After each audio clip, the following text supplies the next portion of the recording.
All right, guys, welcome back to another episode of Entrepreneur Hour. I've got a repeat guest, a friend of the podcast, coming back to join us. And I told him before, I said, Ryan, this guy, I'm telling you, of all the people I've interviewed, we've almost done 200 of these now, and mostly interviews, right? I do some solo shows, but most of them are interviews. And I said this, I was like, I got off from the first time talking to you, and I was like, that guy is a genius. Like, in terms of mastering, your craft, right? I was like, wow, I was just blown away. So I'm really excited to talk to you. I paid him to say that. Oh, a ton. I mean, you should see the blank check that I've got here. No. But in terms, when I tell people like where they're going to fit in the world and find their niche and how they're going to deliver value and stuff like that, they're really concerned because they're like, oh, but there's Tony Robbins and there's these people in this. Dude, just find your craft, find what you were uniquely designed to do, and it's amazing how much impact you can make. And so kudos to you, man, because you've really found that. No bullshit. Like, you've really found that, and that's amazing. So. Appreciate that, man. Talk to us because we've got a lot of exciting stuff we want to get to. Obviously, you've got a new book that we're here to talk about. But tell us, first of all, kind of what's been up in your world. Obviously, we're doing this in person now versus remote last time. Yep. But what's been up in your world? What's been going on? Yeah, I mean, a lot's been going on. I think the last time we talked was not that long after Ask was released, which is a few years ago. And, really since then, Ask, for anyone not familiar, it was a book that became a #1 national bestseller. It was the #1 marketing book of the year by Inc. magazine and sold a bunch of copies. And as much success as the book had, the thing that pained me coming out of the book was that for every reader that I had, like Jamal Miller, who went from $17 an hour to $500,000 a year after reading the book, or Charlie in the guitar niche, who went from a few $1,000s a month in his business to $2.5 million a year. For every story like that, there were dozens of stories from people who had written me letters who said, Ryan, I read Ask, I followed Ask to the letter, and yet I still didn't get results. And I was trying to figure out what was going on. Like, what was the big mistake that people kept making over and over again? Yeah. And it came down to one thing. And over the last 3 years, invested in a massive research project to look at what that single biggest reason was and write this book and the framework that this book is built around on how to avoid making that big mistake, which I know we're going to talk about here. So really spending a lot of time on this and really excited to introduce this to the world. So let's talk about a little bit what that journey looked like, because you talk about it in Ask. You do talk about your story. Yep. And your illness, which by the way I totally jive. I'm in the end, hopefully the end of like my health crisis. So when I read that part, man, I was like I really felt for you, a lot of empathy, because that's so tough to like have these ambitions and these dreams and aspirations, and then have to put them on hold because you're like, holy wow, I might die. It's amazing when you come out the backside to have that new fresh perspective, because you appreciate things in just an entirely different way. Totally. And you just value things so much more. Like, I remember coming out and I like look at this guy and I'm like, this guy is really pretty, and it's like stuff that I just didn't think about you before. take it for granted. Yeah. Totally. Yeah. So I totally jive with that. But anyway, but you don't really, you get into the story, but give us a little bit more detail as it relates to your start as an entrepreneur, like the initial goals that you set out, the milestones you wanted to reach, and then some of those really like valuable insights that you picked up along the way that maybe you just didn't have time to talk about and Ask, but now you're going to talk about more and Choose. Totally. So before I got into this world of starting my own business, I was working a corporate job. I worked in finance, and I had a job which I thought at the time was like a dream opportunity, and it sent me to China. And I was in China for about 5 years. I was married at the time, but I got to this place where I was basically traveling every single week. I was on a plane, living out of hotels. My wife, who was in graduate school, she was doing a PhD program at the time. She's based in Hong Kong. Yeah. I'm based in Shanghai, which is about like a 2.5 hour flight, plus customs and everything like that. So we'd see each other once or twice a month. And I said, like, what am I doing, right? What am I doing with my life?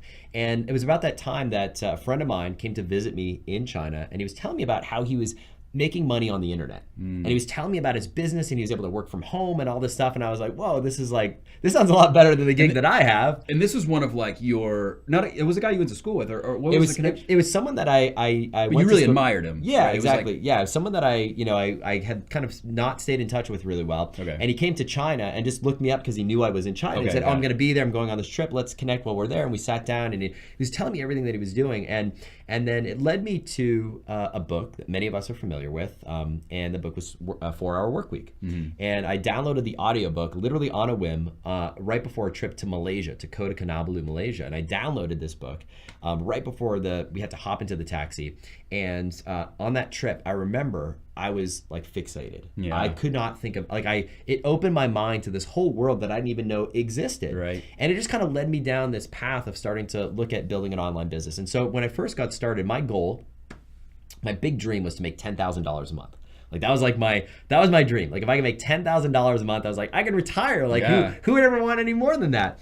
Which in the online game is not entirely untrue. No, it's great money. Margins. Yeah, for sure. $10,000 a month in passive income. It's like fund a lifestyle. That was like my big dream. And so fast forward a little bit. It's 2008 now, and I'm working for the insurance company AIG in China. And I wake up one day, get to my office, and the Wall Street Journal Asia edition literally says on the headline, AIG to file for bankruptcy. And I caught my wife. I said, go to WSJ.com, go to WallStreetJournal.com, check it out. And I said, honey, I think I'm going to do it. I think I'm going to quit. I think this is my sign. We had a little bit of money saved up, not a whole lot, a little bit of money saved up. I said, I think I'm going to quit. And before my courage disappeared, I typed up a resignation letter, signed it, walked to my boss's office. And she was totally on board with this. She was totally on board. She's like, you've been talking about starting this business for forever. I believe in you. That's awesome. And so I quit. I resigned. I sold. When you learn Mandarin in like 3 months, so I wouldn't doubt your ability to be able to launch a business. But yeah, man, I mean, never doing anything like this before. Sure. It's scary. But so I turned in the letter, sold everything that I owned. Had just like 2 suitcases of stuff, move in with my wife who's in graduate school, so a tiny little like 400 square foot student housing. And we're in our mid-20s now, like we're past that stage in our life, and started our first little business. And that first little business was in the weirdest of niches, in the space of teaching people how to make Scrabble tile jewelry. Yeah. And so that was like the first business we started, and started making a few $1,000s a month. And what's that? I don't remember that fad. Yeah. That's interesting. And so it's it's in certain pockets it was a fad, but I don't know if it was like a mainstream thing. Yeah. Okay. But that was the first little business, and that's how it kind of all got started. Cool. So from that point forward, then you started to get momentum. You started multiplying that. You're up to 25, and then eventually 10 million beyond, right? Like you've really kind of exponentially so in the last 10 years, it feels like they say like an overnight success is 10 years in the making. I came into this wanting to do $10,000 a month.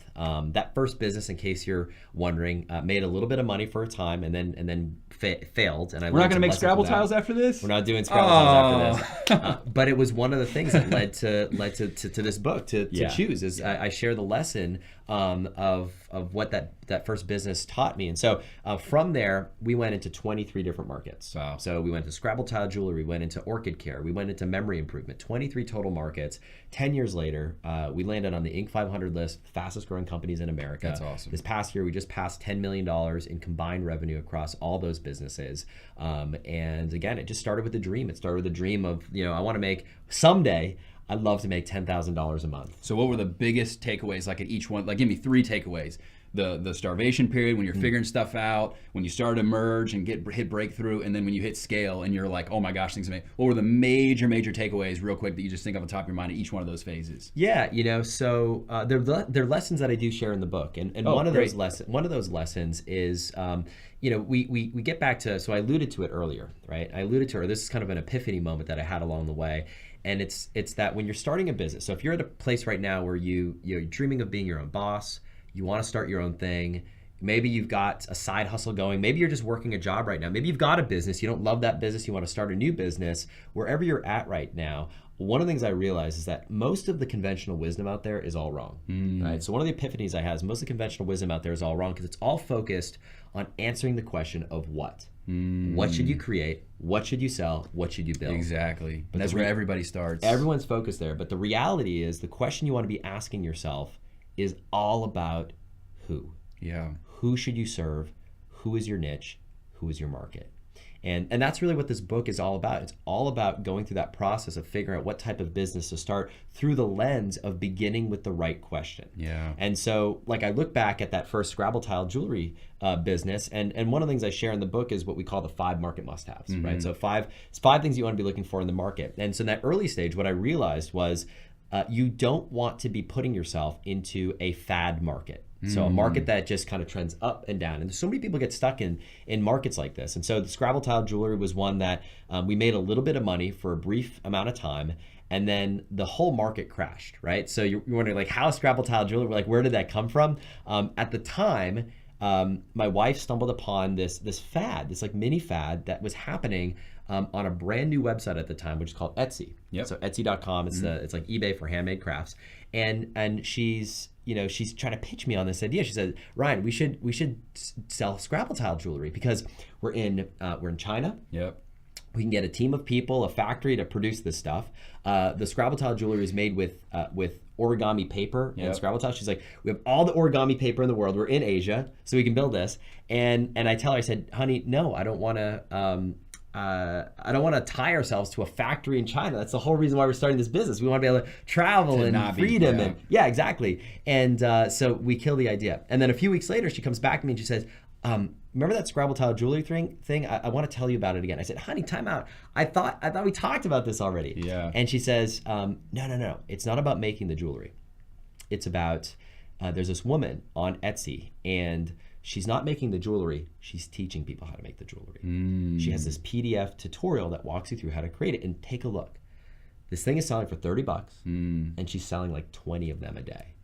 We did the math real quick, and it was like $600 a day or whatever. And we're like, oh my gosh, like this You're is close. here. So we had this moment. We said, all right, it's not about. So that led us to talking about epiphanies and lessons learned. This idea that the best business to be in for most of us, if you're a bootstrapped entrepreneur, listen, if you've raised millions of dollars in venture funding, if you come from a trust fund or something like that, and you've got a lot of capital at your disposal, it's a different story. But for most of us, but doesn't mean you don't need to know these things, though. You don't that need does to not exempt you from it. Yeah, exactly. You still need to know these things. But for anybody who's a bootstrapped entrepreneur, you're funding your business with savings. You're putting stuff on your credit cards. Your friends and family. You're basically funding this yourself.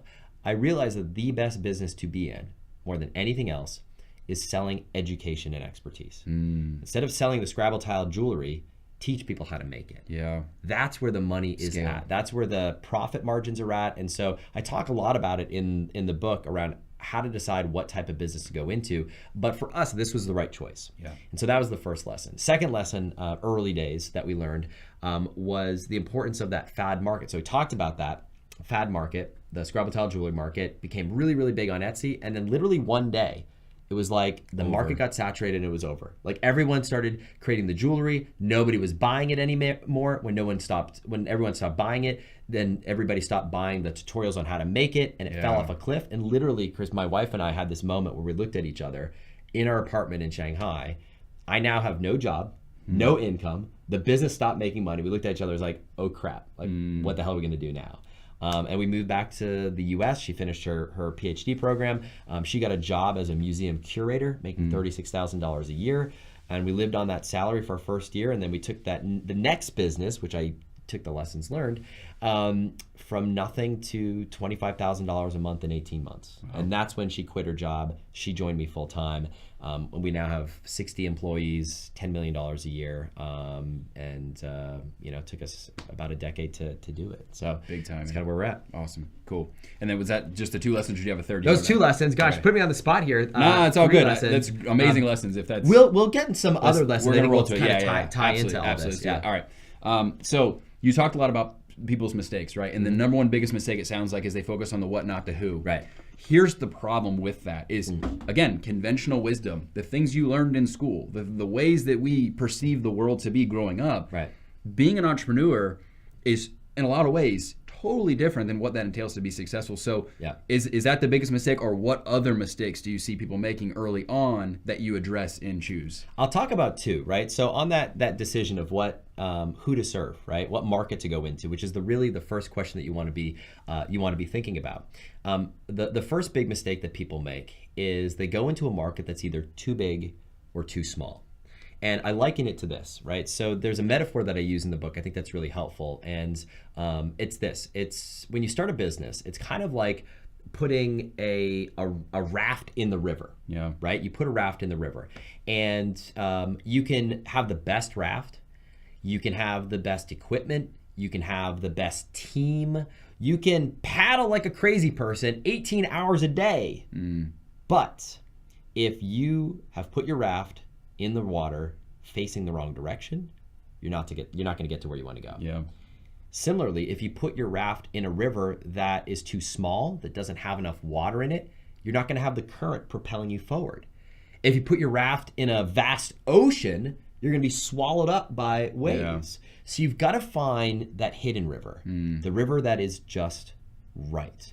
And that's what this book is all about. And so the first big mistake is a market that's either too big or too small. One of the things, Chris, that I teach in the market, and we can flip to it. I think it's around here. You see all the kind of these graphs here? So one of the things I teach is, and you can kind of see it for those of you if you're watching the video on this right now. I teach something that was one of the biggest discoveries. So this is the third one that I'll share with you. The biggest epiphanies or discoveries of my life. It's when I'd gone into about a dozen or so markets at this point. And I started to kind of look back at the markets that were successful and the markets that weren't successful. And I was looking at what was it that separated these things. And what was fascinating was I started using a tool called Google Trends, which is a free tool that Google offers where you can search for the keyword search volume for what people are typing in. So you can see what they're typing into Google and how many people are typing in. You can compare it to other things. And when I looked at my most successful markets, what was fascinating, and this is the graph here that we were just looking at a second ago, see how like these markets, they're all basically in the same space, right? Especially like this one right here. See how they're all in the same space? So you can see if you're watching the video on this, if you're not... it's there, I promise. It's there. You'll see that I looked at these markets, and the thing that they all had in common was that they were all in a very narrow keyword band. So we started calling this the Rosetta Stone keywords.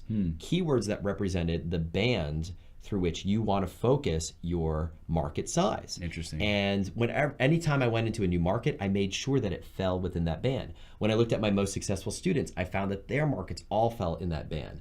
And the ones that failed, and my markets that failed, because I had some failures along the way, they were outside that narrow range. And so it's this first clue of a free tool that we can all use to figure out exactly what market size you want to be looking at. So that's the first big mistake, is market size being too big, too small. Well, so I want to make a comment because this is a really amazing teachable moment in line with the, knowing the who before the what kind of thing. One of the things that I've learned, and this is the amazing thing about hosting the show, is that for that brief moment in time, the 30 to 40 minutes or even sometimes an hour that I have a guest like yourself on, I'm able to learn too, right? Like it's not like I'm just here to have you convey. Like I don't like go like this. Like I listen to what you're saying, and when I read your book, and I've now interviewed you, this is the second time.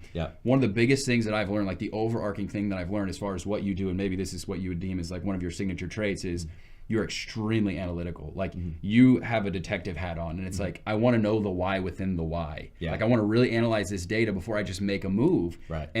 And so my audience knows my story. Like from my college apartment, we blew up. We grew a 7-figure business in like 36 months.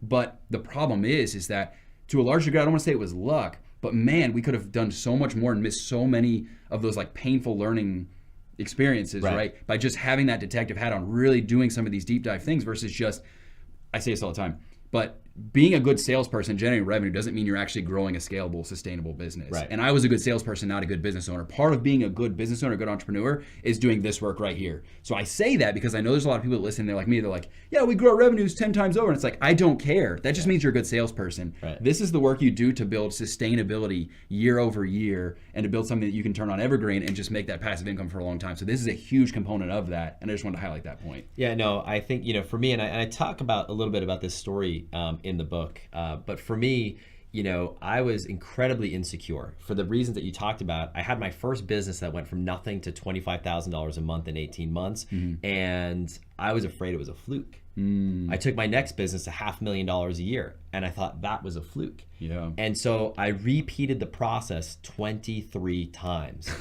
because that was, for me, that was the thing that was like, this actually works. And to your point, you know, when you start teaching something, I never intended on teaching. If I share a little bit of the story in the book Choose. It's certainly in my other book Ask. Yeah. The thing that caused me to shift my entire focus away from building all these businesses and teaching was when I was 30 years old. I was hospitalized because I was about to slip into a coma. And I found out at 30 years old that I was an undiagnosed juvenile diabetic. I was a child diabetic, a juvenile diabetic, undiagnosed. You can see Chris is here. You know, here's the proof. I've got my insulin pump right here. It's my artificial pancreas that goes right into my body. I've got my sensor, you know, right here that senses. And that's 24 hours a day. It's 24 hours a day. Wow. It's without that, I would be dead. Wow. And so when you have a moment like that, right, where you're forced to come to terms with your own mortality. I had a 6-month-old baby at the time, rushed into the ICU. I'm in intensive care for 10 days, and you're reflecting on your life, and you're saying, well, what am I going to do with my life?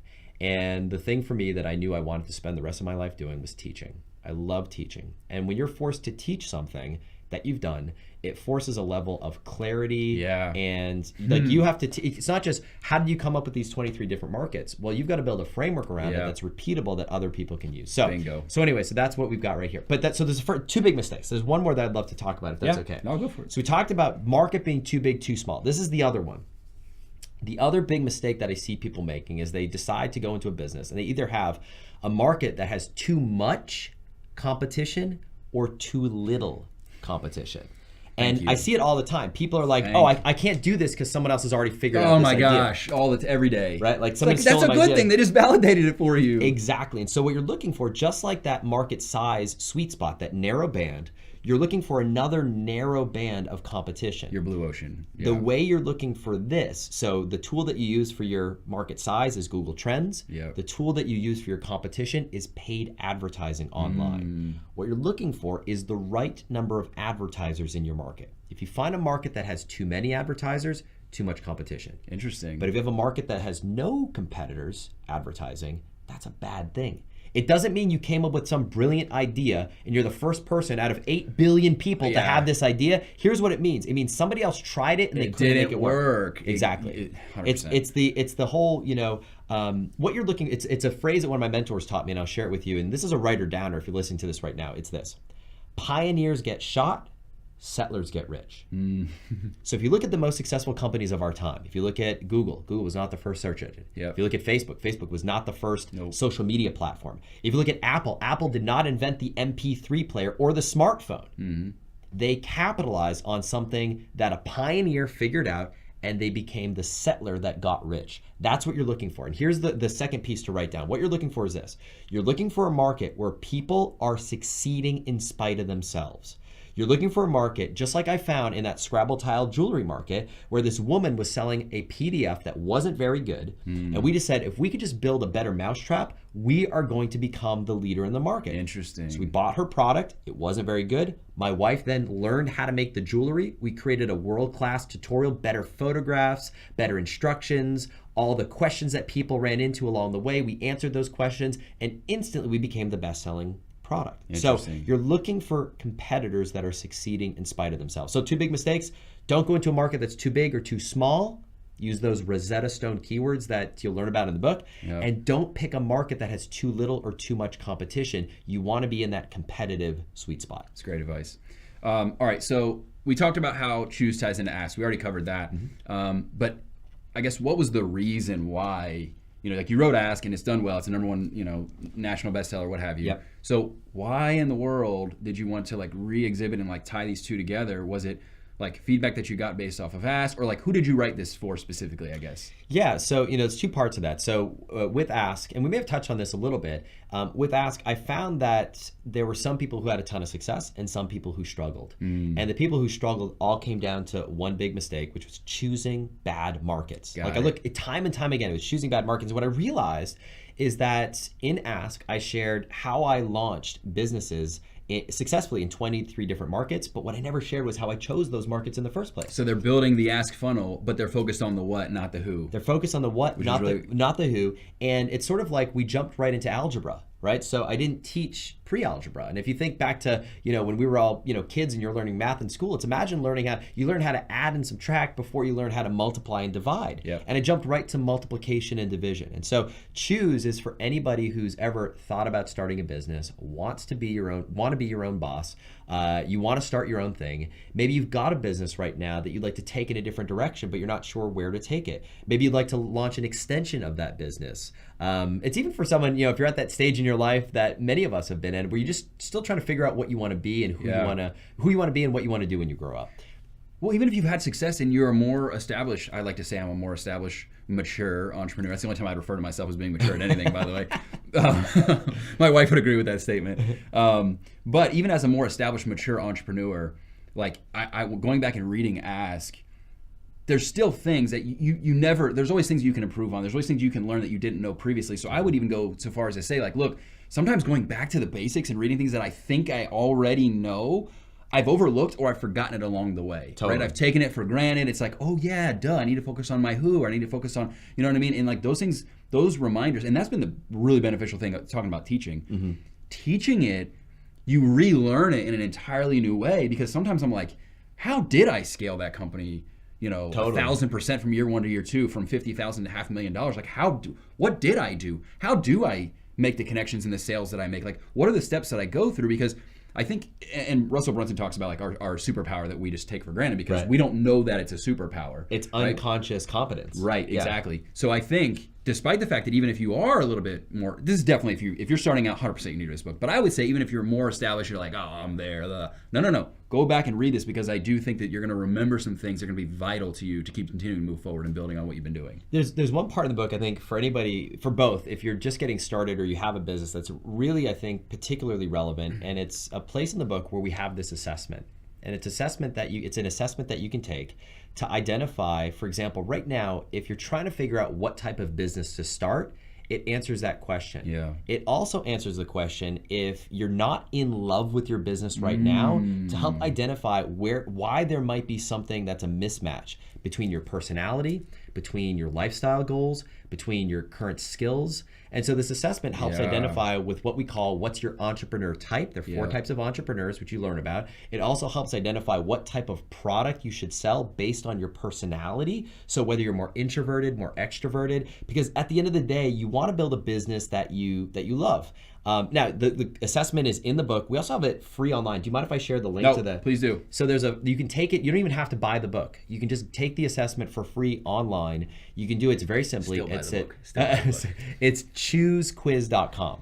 So it's all about how to choose what type of business to start. So it's choosequiz.com, totally free. Ask you a series of questions to identify, based on your personality, your background, your objectives, your goals, the lifestyle that you want to lead, and that sort of thing, and identify what type of business is right for you. Cool. Guys, that link's in the show notes. Check it out. Awesome. All right, so there's one thing you talk about. 2 quick questions we got to run because we're running out of time here. Sure. So you talk about the 5 market must-haves. You referenced it earlier. Yep. Enlighten me. What's that about? Okay, so 5 markets. So we touched on one of them, right? So there are 5 things that I've discovered. So when I did this 3-year research project to look at all of the successful markets that we went into, plus my failures, I dissected why they failed. And I also looked at literally thousands of students that I've now served along the way. And what were the common trends? What we discovered is that if you've read like Jim Collins's book, Good to Great, Great by Choice, any of those books, I wanted to go through a similar study to figure out what were the common trends among the successful companies and the ones that were failures. The only difference is these were companies much earlier in their journey.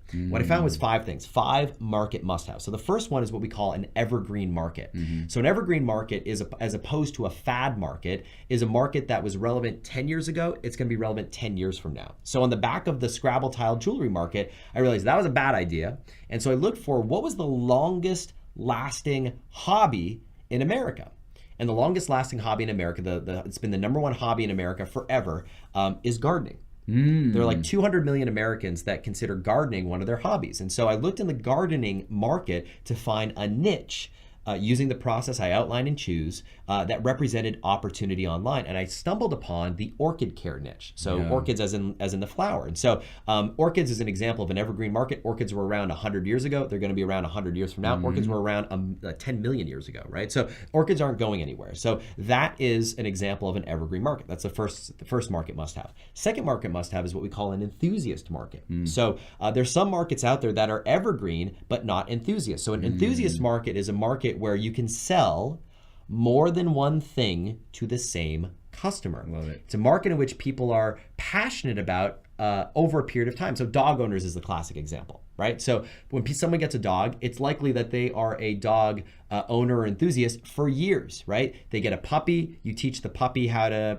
potty train the puppy. The dog gets a little bit older, you teach the dog how to do tricks. The dog gets a little bit older, maybe there's a barking problem, a biting problem. The dog needs a dog collar, dog food, dog bones, doggy treats, doggy Christmas ornaments, doggy rugs, like doggy everything, right? So if you know any dog owners in your life, or if you're a dog owner, I'm a dog owner, so like I know how crazy dog owners are. We spend a fortune on these, four-legged friends. So that's an example of an enthusiast market. Now, conversely, the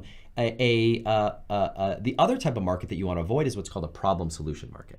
So a problem solution market would be something like mold removal. You think mold removal, well, there are no clubs for mold removal enthusiasts. You get the mold removed and you never want to think about that for the rest of your life. Yep. One sale and then you're done. So you want to do an enthusiast market as opposed to a problem solution. Third market must have. You want to find what's called an urgent problem in the context of that enthusiast market. So you go in the doggy market, you don't want to sell a doggy mug. You want to find what is an urgent problem that people need solving in that market. Well, in the dog market, an example would be the dog is peeing on the rug. Dog is peeing on the rug. That's something that people will go online and pay money to solve because they need to deal with it. In the orchid care market, it's all the flowers have fallen off my plant and I think I may have killed it. What do I do with it? In the young parent market, so there's a story I tell about Dana and Mike. Dana Olbermann and her husband Mike started a business called Sleep Sense.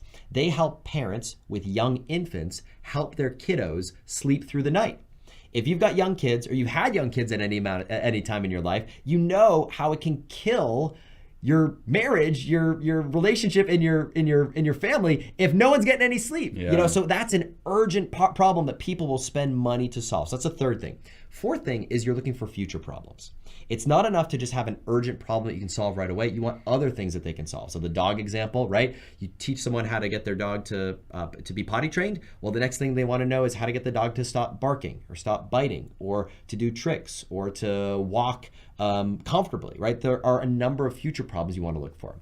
And the last one that you want to look for, number 5, is what we call evidence of PWMs. So PWMs stands for players with money. It's a phrase that I learned from the late great Gary Halbert. The big mistake I see people make is they try to go into these businesses and these markets where everybody's broke. I made that mistake. One of my first businesses, third business I started, was in the memory improvement space, teaching people how to improve their memory. And I learned in that market, I was attracting grad students. So a lot of people who are in graduate school, or undergrad studying for their MCATs, they have no money. I mean, when I was in college, I had like $200 in my bank account. I didn't have $500 for an online course on how to improve my memory. So big mistake people make is selling in markets without PWMs, players with money. So you want evergreen market, enthusiast market, urgent problem, future problems, and PWMs. If your market that you're thinking about selling in right now doesn't have evidence of all 5 of those things, and I teach you in the book how to figure that out, it tells you that it's probably a red light market. It's a market that you may want to consider hitting the pause button on, pivoting, and finding a direction that's going to be more lucrative. Amazing. That's really good insight, guys. All right, we're taking this thing home. Where can they know more about the book? When is it released? Where can they buy it? Hit them up with a link. Awesome. So I think we have a special link. We have a special link that we've set up. And so here's the deal. Chris is a special guy in my life. He interviewed me when before Ask was like a huge phenomenon. So I wanted to do something special for his audience, and that means you, and that's this. We're going to be giving away a limited number of hardcover copies of the book All that we ask is that you pay a small shipping and handling fee. We've got a special link I'll share with you in just a moment. When you get a copy of the book through this special link, you get $200 in bonuses. I'm hooking you up with the audiobook. So if you're the type of person who likes to listen to the audiobook, you get that for free. I'm hooking you up with a bonus that's 25 lucrative niches in 2019 to consider pursuing. I'm hooking you up with my Launch Your Business Mindset training, because a lot of let's face it, a lot of what goes on when you're starting a business is overcoming confidence, overcoming self-doubt, overcoming fear of failure and analysis paralysis. And I talk about the type of mindset and some hacks that you can use to help overcome those challenges. So $200 in bonuses, free hardcover copy of the book, just pay small shipping handling fee. The link is choosethebook.com/CMH for this guy's initials right here. So choosethebook.com/CMH. You get all the good stuff, and it is just for you. Look at what I hook you guys up with, man. This is crazy. Awesome. Check that out. Link included in the show notes. Ryan, we're out of here, brother. Awesome, man. Good luck. Great to see you. Thanks for joining us. Take care, guys. Bye.